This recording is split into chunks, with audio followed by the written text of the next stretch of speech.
Tunadhaminiwa na Magnus Secondary School. Ni shule ya bweni na kutwa kwa kidato cha kwanza hadi cha 4. Ni shule bora yenye mazingira tulivu ya kujisomea. Habari njema kwa sasa ni kwamba Magnus wanatoa ufadhili wa ada ya masomo. Ni vizuri ama ni vema mzazi ukampeleka mtoto wako Magnus Secondary. Mahakama ya usuluhishi wa masuala ya michezo na hasa masuala ya rufaa ya michezo iitwayo CAS kwa upande wa lugha ya Kiingereza au TAS kwa lugha ya Kifaransa au Kihispaniola imethibitisha kupokea maombi ya rufaa ya klabu ya Yanga na kwamba walipokea tarehe 17 Machi 2025 na mnamo tarehe 31 Machi imetoa maelekezo kwa pande zote zinazohusika.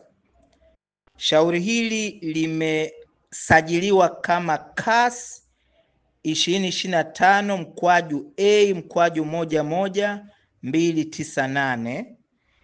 Ni shauri la klabu ya Yanga, Young African Sports Club, dhidi ya Tanzania Football Federation yani TFF, na mshtakiwa wa pili ni Tanzania Premier League Board yani bodi ya ligi, na Simba Sports Club yani klabu ya Simba.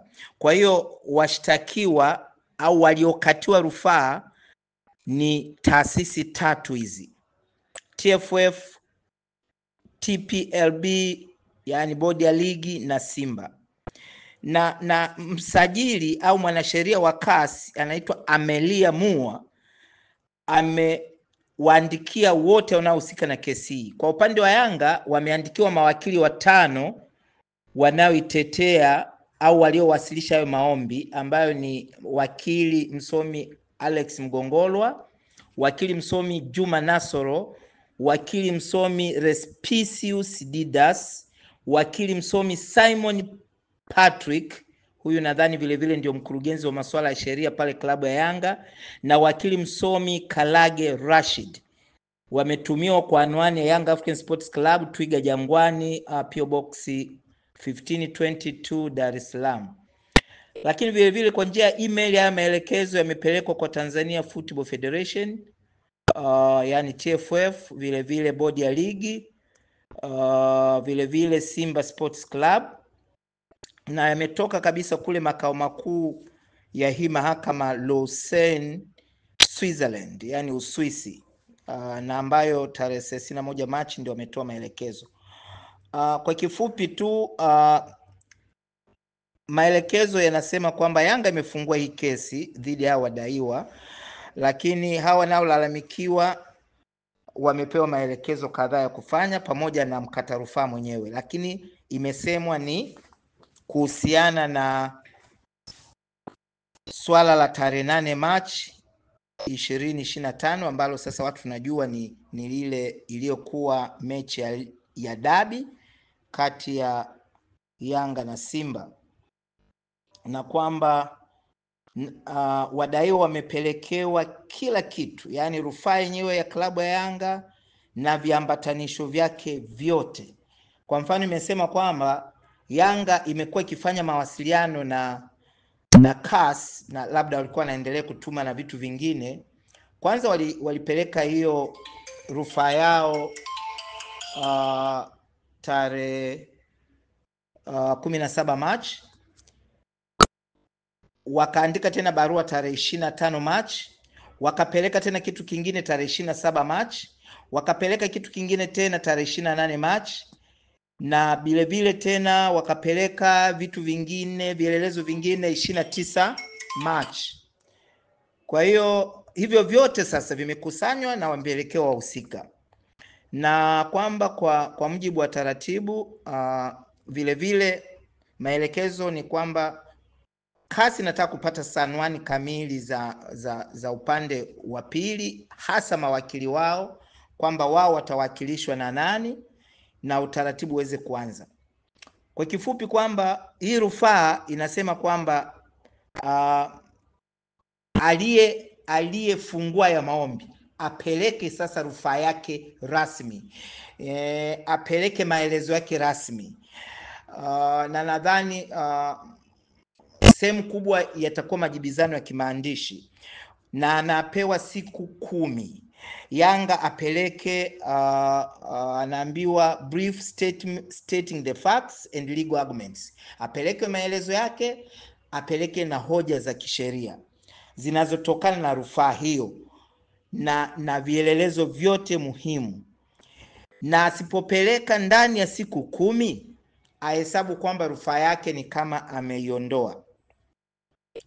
Pamoja na hayo, mkata rufaa anaambiwa apeleke majina mashahidi, apeleke muhtasari, kama vile vile na mashahidi wengine ni wataalamu, experts kwenye masuala ya mpira au vyovyote vile, aeleze ubobeaji wao kwenye masuala hayo na wanatoa ushahidi gani.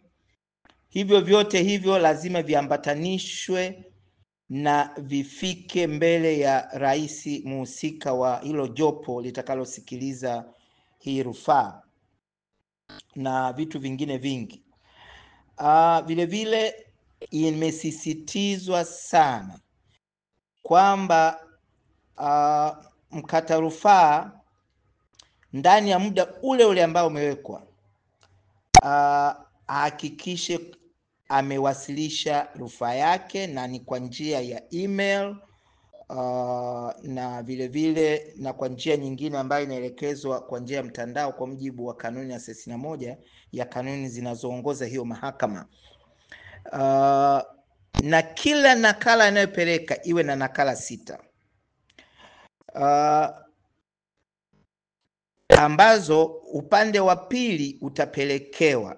Nadhani baada ya kufaili kasi upande wa pili utapelekewa, na upande wa pili inamaanisha kwamba Simba, au tuanze na TFF yenyewe, bodi ya ligi na Simba, ambao wao ndani ya siku 20. Nadhani hili ni vizuri kusisitiza kwa sababu mitandaoni na watu wengi wanazungumzia Simba ndani ya siku 10.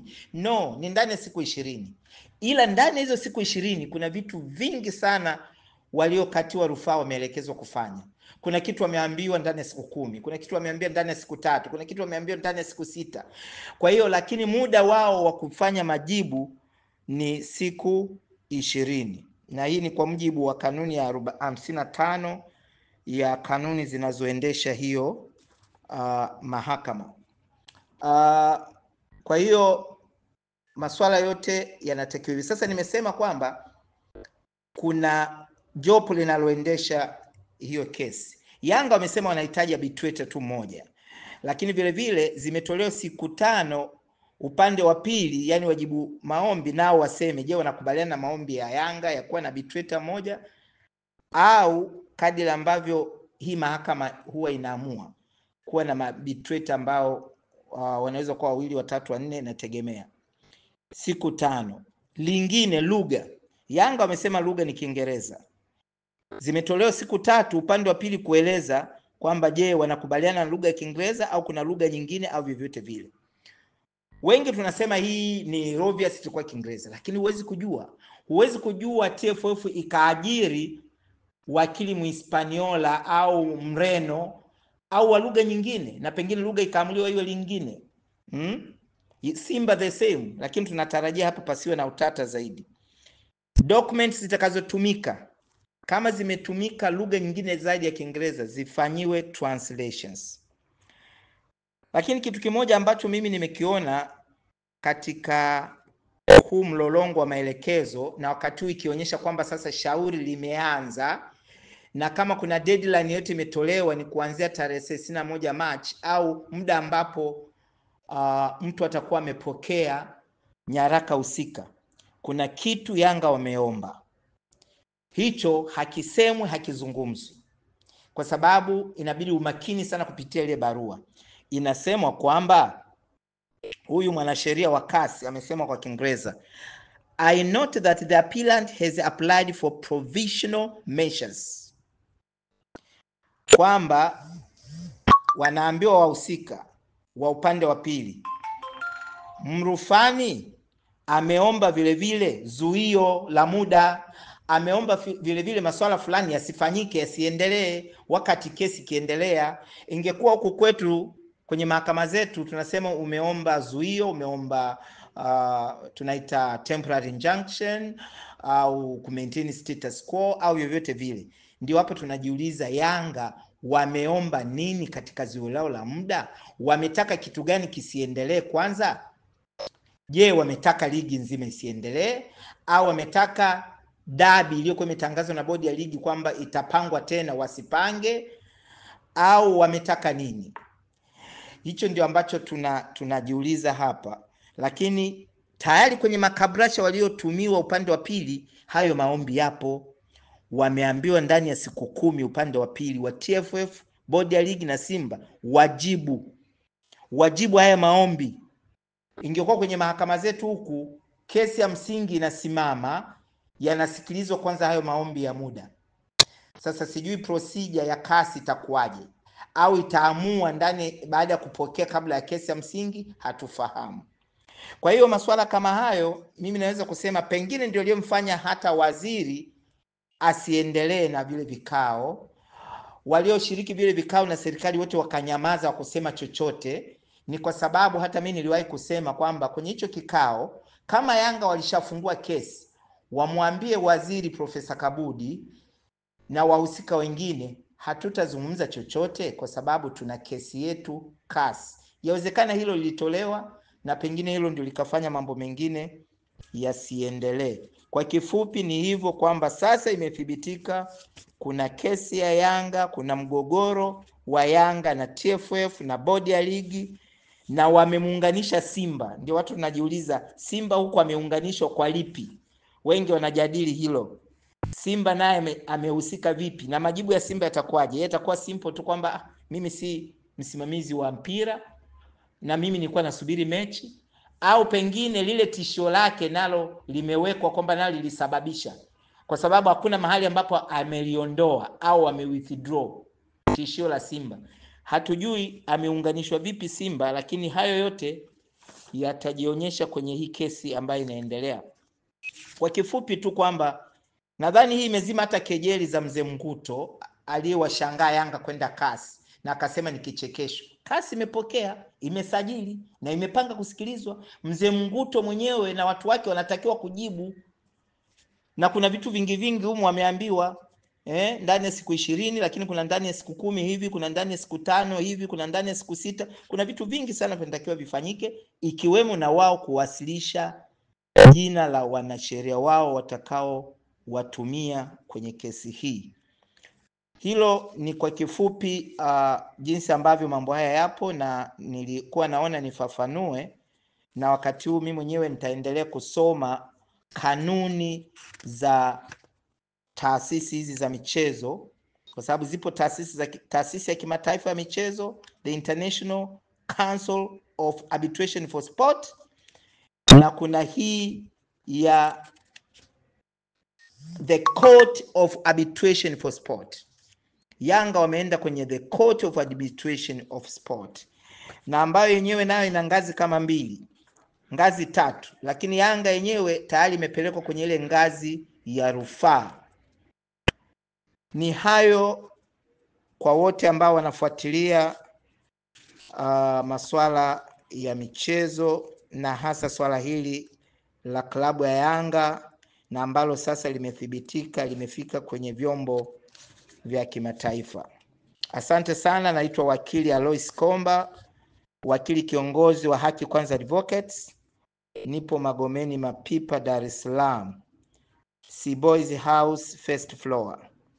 Mawasiliano yangu ni Tigo 0715 362 544, 0715 36 25 44, na line ya Voda ni 0754 36 25 44, na line ya Airtel ni 0787 12 0712, Airtel 0787 120712.